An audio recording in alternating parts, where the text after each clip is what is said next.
Good morning student. मैं आपकी कक्षा अध्यापिका निशा शर्मा। आज हम आपकी हिंदी व्याकरण बुक में से विशेषण करने जा रहे हैं। विशेषण। आइए सबसे पहले विशेषण की परिभाषा जानते हैं। संज्ञा या सर्वनाम की विशेषता बताने वाले शब्दों को विशेषण कहते हैं। उदाहरण के तौर पर 1 किलो चावल लाओ, यह ऊंचा किला है। बच्चा, जो शब्द हमें संज्ञा या सर्वनाम की विशेषता बतलाता है वही विशेषण कहलाता है। उदाहरण के तौर पर जैसे मैं आपको बताती हूँ, यह एक सुंदर लड़की है। तो लड़की क्या है? विशेष्य। विशेषता क्या है? उसकी सुंदरता।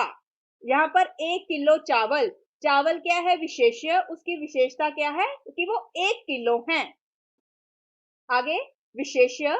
विशेषण शब्द जिस संज्ञा या सर्वनाम की विशेषता बताते हैं उन्हें विशेषण कहते हैं। जैसे हरीश ताजे फल लाया है। फल क्या है? विशेष्य। उसकी विशेषता क्या है? कि वो ताजे हैं। उसने काला कोट पहना। कोट विशेष्य है, लेकिन वो कैसा है? काला।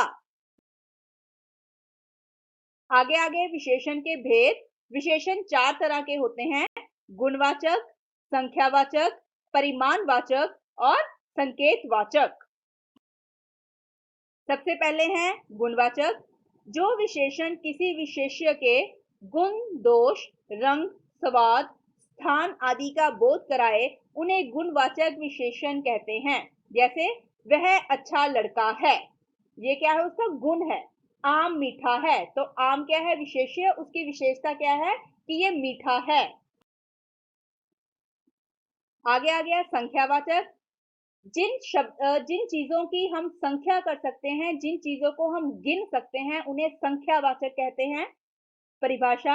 विशेष्य की संख्या या गणना का बोध कराने वाले विशेषणों को संख्यावाचक कहते हैं। जैसे मैं कहती हूँ मेरी कक्षा में 40 विद्यार्थी बैठे हैं, तो हम 40 विद्यार्थियों को अलग अलग करके गिन सकते हैं। यहाँ पर देखिए, कक्षा में 50 विद्यार्थी पढ़ते हैं। सब बच्चों का ध्यान रखना। आगे संख्यावाचक विशेषण के बच्चे दो भेद होते हैं: निश्चय संख्यावाचक और अनिश्चय। जैसे इनके नाम से स्पष्ट है, निश्चय जिनके बारे में हम स्पष्ट रूप से पक्के होते हैं। अनिश्चय जिसके बारे में हमें पता नहीं होता कि इतने ही है, शायद इससे ज्यादा या कम भी हो सकते हैं। जैसे उत्सव में 300 लोग उपस्थित थे, हम श्योर हैं। दो चार आदमी बुला लो। अब कितने बुलाएं? 2 बुलाएं या 4 बुलाएं? हम लोग श्योर नहीं है। परिमाणवाचक। संख्यावाचक में क्या था बच्चे? हम चीजों को गिन सकते थे, लेकिन परिमाणवाचक में क्या है? हम उन्हें गिन नहीं सकते, हम उन्हें नाप तोल सकते हैं। जैसे चावल है, चावलों के दानों को हम गिन तो नहीं सकते, लेकिन उन्हें तोला जा सकता है। तो आइए इनकी परिभाषा करते हैं। वस्तुओं के माप तोल का बोध कराने वाले विशेषण शब्दों को परिमाणवाचक विशेषण कहते हैं। जैसे रेगिस्तान में कम वर्षा होती है, उसने 2 किलो टमाटर लिए। संख्यावाचक की तरह इसके भी दो भेद होते हैं: निश्चय परिमाणवाचक और अनिश्चय। जैसे उसने 1 लीटर दूध लिया, 1 लीटर लिया। उसने बहुत खाया, कितना खाया हमें नहीं पता। सोनिया ने किलो भर प्याज लिए, वर्षा से बहुत पानी भर गया। संकेतवाचक।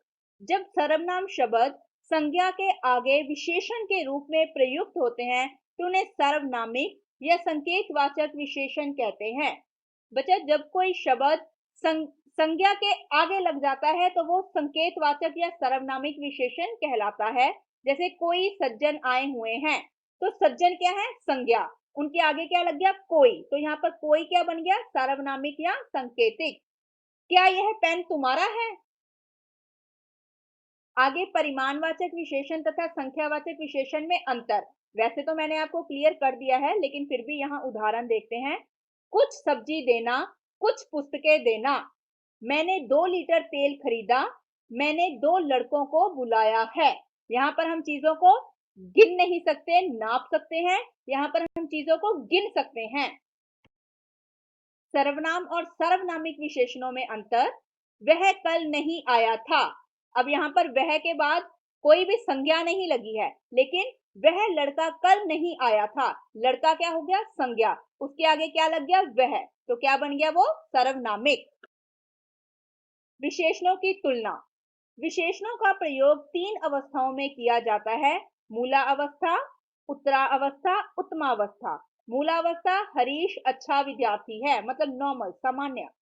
उत्तरावस्था, आम पपीते से अधिक मीठा होता है, मतलब उसकी तुलना कर दी हमने, ठीक है। उत्तमावस्था, आम सभी फलों से अधिक मीठा होता है, मतलब सभी फल पीछे रह गए, आम सबसे उत्तम बन गया। विशेषणों की तुलना में प्रयुक्त होने वाले प्रत्यय: मूलावस्था, उत्तमावस्था और उत्तरावस्था और उत्तमावस्था। श्रेष्ठ, श्रेष्ठतर, श्रेष्ठतम। अधिक, अधिकतर, अधिकतम। प्रविशेषण: अब विशेषण वो होते हैं जो संज्ञा और सर्वनाम की विशेषता बताते हैं, लेकिन प्रविशेषण क्या होते हैं? जो विशेषणों की भी विशेषता बताते हो। जो सब शब्द विशेषणों की भी विशेषता बताते हैं उन्हें प्रविशेषण कहते हैं। जैसे मैंने बहुत बड़ा सांप देखा, मतलब इतना बड़ा हमने सांप देख लिया। बिल्ली सबसे चालाक पशु है, मतलब सबकी तुलना में बिल्ली क्या है? सबसे चालाक। आगे बच्चे, आपको कार्य पत्रिका दी गई है, आपने वो करनी है अपनी नोट पर। धन्यवाद।